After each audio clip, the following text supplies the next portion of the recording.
All right, welcome back to the channel. It's your boy Fanon, and we are 3 weeks away from the big fight in Gervonta Davis. Let's Fight fans know something that I've been saying is the truth for a while as he confronts his critics ahead of the Lamont Roach fight. Let's talk about that in this video.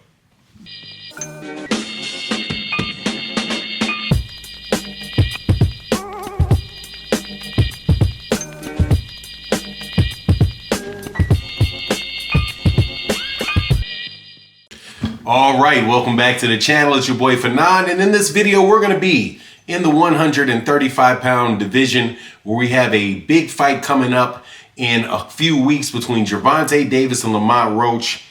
This video I'm doing because Gervonta Davis confronted some critics about his fight with Lamont Roach and what you're seeing in his career. And I agree 100% with what Gervonta Davis said, and I disagree with the media propaganda being spread around Gervonta Davis. Specifically, what he says is, what you're witnessing right now is greatness. Don't let the rest of these detractors fool you.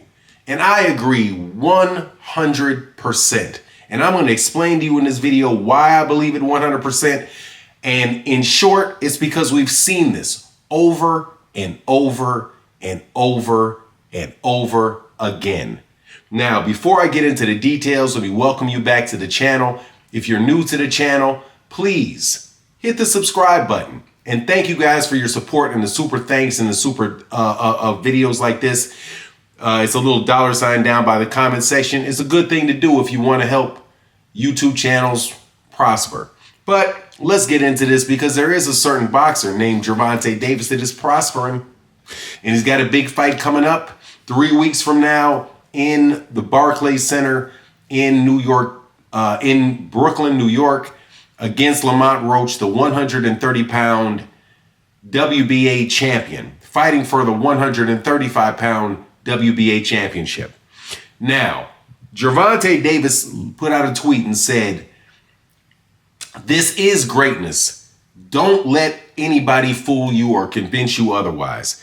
And I agree 100%. And I know that there are people that are going to come to this comment section and say, who did he fight? What did he do? Who did he fight? What did he do? If you pay attention to boxing long enough and you watch boxing long enough, you better believe you're going to hear that same question being said about every fighter in Gervonta Davis' situation. And I'm telling you, this is something that happens over and over and over again. Greatness is your opinion about somebody's career in totality. Who had a great career? Floyd Mayweather Jr. had a great career. Sugar Ray Leonard had a great career. Ali had a great career. Clearly great careers. But if you listen to the commentary coming directed at Ali before many of his fights, directed to Floyd Mayweather Jr. before most of his fights, it was complaints. This fight's not good enough. Who is this guy? What has he done? We don't like the fight. Every once in a while, Ali would jump out and have a really big fight that people would say he's going to get killed in. This is going to get killed in. And then he would surprise and win the fight and gain popularity. But still, people were trashing him all the way through some of his biggest fights, talking about how he doesn't deserve to be in the ring with Sonny Liston and how he's going to get destroyed against against George Foreman. You just heard it to the extent that I can remember it as a kid. I remember it. And going back and looking at it on film, you can hear it. Floyd Mayweather Jr., I am much more familiar with what happened with Floyd. After Floyd beat Oscar De La Hoya, the same general group of people that complain about Gervonta Davis complained about Floyd Mayweather Jr. in every single solitary fight Floyd Mayweather Jr. had.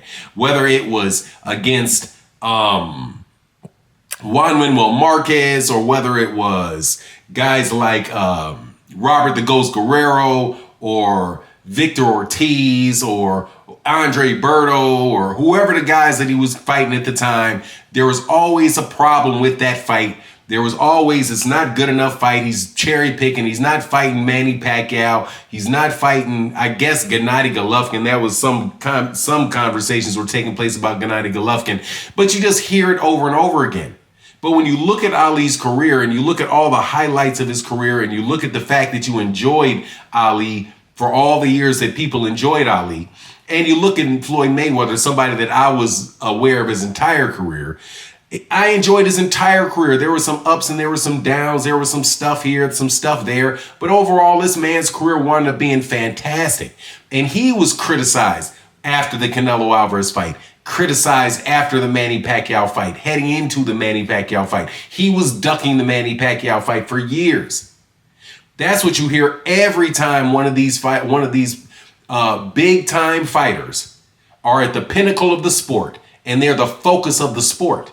That is what you call greatness. Greatness is when you really are the focus and the pinnacle of the sport, and you're doing things that are bigger and more noticeable than other people. At this point in time, there's Canelo Alvarez. We can look at Canelo Alvarez, who may be fighting William Skoll, who may eventually fight Jake Paul, and we can nick and knack and say we don't like this, we don't like that. But in between these things, there were the bigger fights. There was the Gennady Golovkin fight. There was the Mayweather fight, right? There was the Plant fight.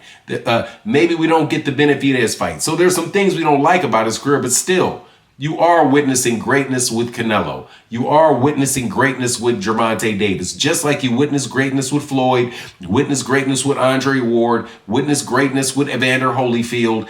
And the entire time these things go on, there's a chorus of people that are against them, that are complaining about everything that they do. But it's only when that person is retired and you can look back on their career that you can be like, wow, man, this dude really did do a lot of stuff. I was really happy with his career, man. He gave me a lot of Saturday nights where I had some excitement, saw some knockouts. Most times when fighters retire, you start feeling that way. Like, I didn't like Oscar De La Hoya. I wasn't a big fan of Oscar De La Hoya at all. When Oscar De La Hoya was fighting, I appreciated him, right? But I had to complain about this with Oscar De La Hoya. I complained about that with Oscar De La Hoya. You know, I thought that he was shoe shining. He really didn't win this fight, and thought that he lost the fight to, I think it was a Clottey that I think beat him. It was a Clottey. Can't remember if it was Clottey or if it was, I think it was Joshua Clottey. People thought that Joshua Clottey had actually gotten him.